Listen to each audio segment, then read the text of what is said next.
આ સંસારમાં પ્રભુ પાસે પ્રાર્થના કરવી છે તો પહેલી પ્રાર્થના ભવનો નિર્વેદ માગવો જ પડશે.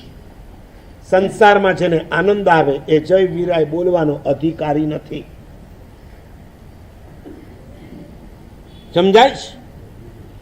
જેને મોજ શોખમાં જ મજા આવે છે, જેને મળેલા રૂપિયામાંથી પોતાના સંસારને સજાવવાના મન થાય છે, એ કયા મોડે ભગવાનની આગળ બોલી શકે કે મને ભવ નિર્વેદ પ્રાપ્ત થાવ? પેલા ભવ નિર્વેદ ઉભો કરો, પેલા ભવને સમજો આ સંસાર કેટલો વિચિત્ર છે. સુહામણો દેખાતો સંસાર અંદરથી કેટલો બિહામો છે. ભવની ભીતિ નહીં આવે ત્યાં સુધી મોક્ષની પ્રીતિ નહીં થાય.